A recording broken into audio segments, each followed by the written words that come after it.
სადაც გურჯაანის ნაყინია, ყველგან სიხარულია.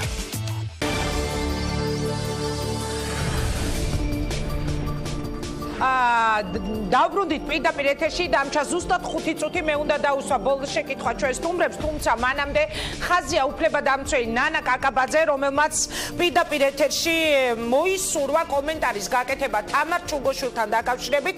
გისმენთ ქალბატონო ნანა, მადლობა რომ გვერთვებით ეთერში. პირიქით დიდი მადლობა რომ მომეცით საშუალება. თუ შეიძლება ხმას აუწიეთ რეჟისორს ხო? რაც შეეხება თამარ ჩუგოშვილს, მინდა დავიწყო, რომ ეს არის პირდაპირი გამოვლინება, რომ ამ ქვეყანაში არის არაფორმალური მმართველობა და ამ არაფორმალურ მმართველობაში ყველაზე აქტიური არის ამერიკის საელჩო და ის რაც საქართველოში ხდება. მე გადავავლე თვალი ამ სიას, რომელიც ეხლა წარადგინეს როგორც ახალი სახეები და ვიტყოდი, ეს არის ახალი აგენტების სია, რომელიც დღეს მათონდეს ყველას არ ეხება, მაგრამ მათ უმრავლესობას. ანუ რას გულისხმობთ, ახალი აგენტების სია, რადგან საელჩო ახსენეთ ამერიკელების აგენტების ამას? მითითე რა მნიშვნელობა აქვს, რომელი ქვეყნის აგენტი იქნება და ვის ინტერესებზე იმუშავებს. თავარია რომ ქართულ ინტერესებზე ეს ადამიანები არ მუშაობენ. ეხლა დავიწყებ ჩუგოშვილით. საიდან გაჩნდა ჩუგოშვილის საერთოდ ხელისუფლებაში?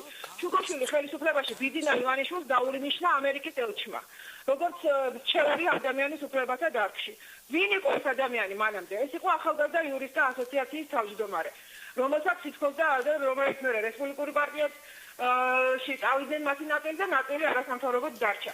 ეს იყო ადამიანი, რომელიც ამბობდა იმ პოლიტიკაზე, რასაც ქართული ოცნება ატარებდა, რომ ამ ქვეყანაში იყვნენ პოლიტპატიმრები, პოლიტიკური დევნილები, წამება და ასე შემდეგ. ეს ადამიანი იძახოდა პოლიტპატიმართა სიაზე, რომ ამ სიაზე არსებობს კითხვის ნიშნები.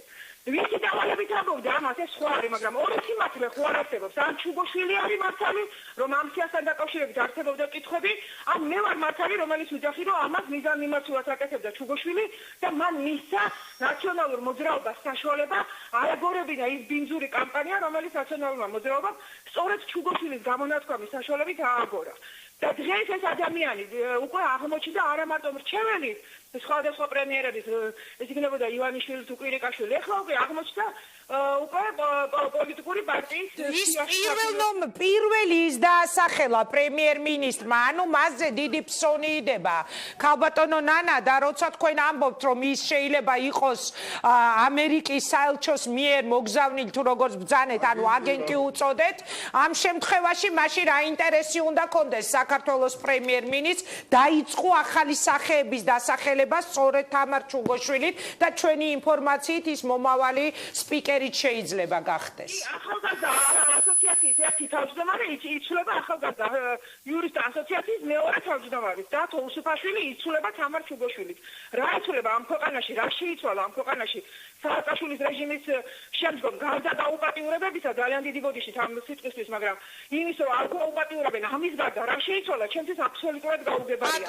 ეხლა მინდა დანარჩენზეც ვილაპარაკო. ნანა, ერთი წუთით გაგაჩერებ, ჩვენ 4 საათზე განვაგრძობთ ამ თემას და გიწევთ პირდაპირ ეთერში მაშინ 4 საათიან ამბებში, თუ მოახერხებთ უფრო ცლად თქვენი შეფასებები. თანახმა ხართ?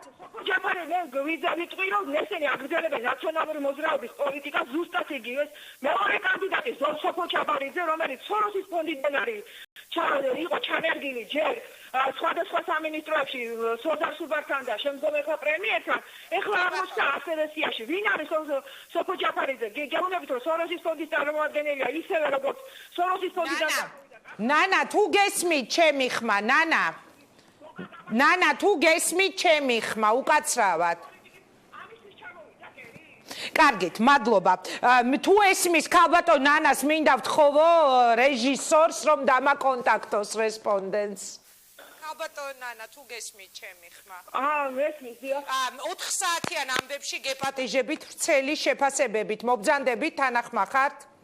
რომელი საათია ახლა? 3-ზე თუ მოვასწრებ. მადლობა, მოვასწრებთ და დანარჩენზე უკვე პროდიუსერი შეგითახდებათ მაშასე ნანა კაკაბაძემ წარმოდგენილ ახალ სიაში დაინახა ამერიკელების აგენტურა. ჩვენ 4 საათზე უნდა განვაგრძოთ ეს თემა. თითო წუთი გია ხუხაშვილის და ვალერი გელბახიანს ბატონო გია ამ გუნდით და თუ გაიმარჯვებს გასტანს 4 წელი პრემიერის პოსტზე გიორგი კვირიკაშვილი.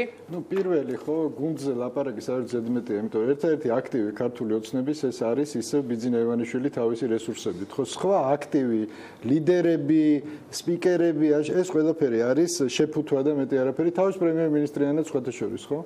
რაც შეეხება პრემიერ-მინისტრის ფიგურას, მე მის პოლიტიკურ კარიერას სამწუხაროდ მიუხედავად იმისა, რომ მე ის მომწონს პირადად და გულშემატკივრობ, ხო და კარგი ადამიანია, მე ჯერისერთი ეჭქვეშ ვაყენებ მის იმას, რომ მას რაიმე ტიპის თუნდაც მცირე ძალაუფლება უჭირავს ხელში, ეს ერთი და მეორე მის პოლიტიკურ კარიერასაც უყურებ ძალიან სკეპტიკურად. მე ვფიქრობ, ის დღეს გახდა გარკვეულწილად ფარი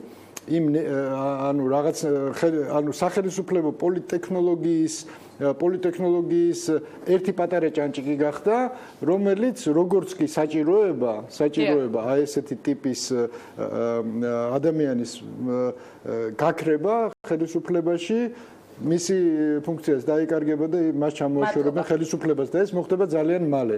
არჩევნების შემდეგ მაქსიმუმ რამდენიმე თვე.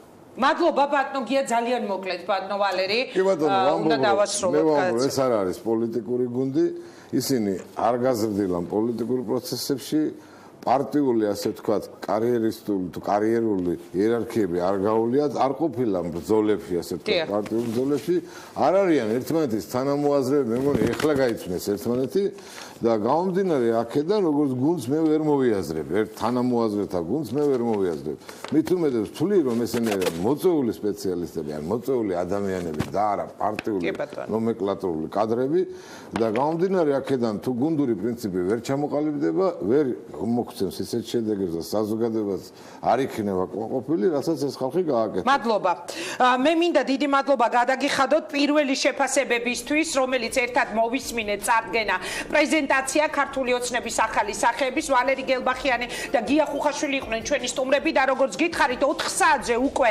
თქვენ მოусმენთ არა მარტო ქართული ოცნების ახალ სახეებს არამედ ქართული ოცნების ძველ მხარდამჭერებსა და წევრებს და როგორი არის მათი შეფასება დაემთხევა თუ არა მაგალითად იგივე ნანა კაკაბაძის ნეგატიურ შეფასებას რომელიც ეხა ჩვენ მოვისმინეთ პირდაპირ ეთერში ახლა კი მე გადავდივარ უკვე სანდრო ვებხვაძეზე ეს არის ბიზნეს კონტრაქტის დრო TV პირველზე სანდრო მოგესალმები და გისმენთ რას წარმოგვიდგენ საინტერესოს ინგა მოგესალმები არანაკლებ ცხელი თემების შემდეგ არანაკლებ ცხელი თემები არის მაყურებელს და უფრო მეცაც ვიტყვი რამდენიმე წუთში ჩვენთან მაყურებელი ბიზნეს კონტრაქტს გააფორმებს კონკრეტულად რას ნახავს დღეს ჩვენი მაყურებელი კონკრეტულად BDD დოკუმენტი და მისი ძირითადი ასპექტები ჩვენი რეპორტიორი შემოგვიერთდება და მასთან ერთად მოვიხილავთ საკითხს ოდნავ მოგვიანებით კი კომპეტენტურ სტუმართან მოვახდენთ ძირითადი ასპექტების რეზუმირებას გარდა ამისა საგადასახადო კოდექსში შესული ცვლილებები ძალაშია თუმცა ბიზნესი ამ დრომდე ვერ სარგებლობს მთელი რიგი სიკეთეებით თუ რატომ ამ კითხვას დღევანდელ ეთერში დავსვავთ ასევე USAID მეწარმეობის ხელშესაწყობად დაახლოებით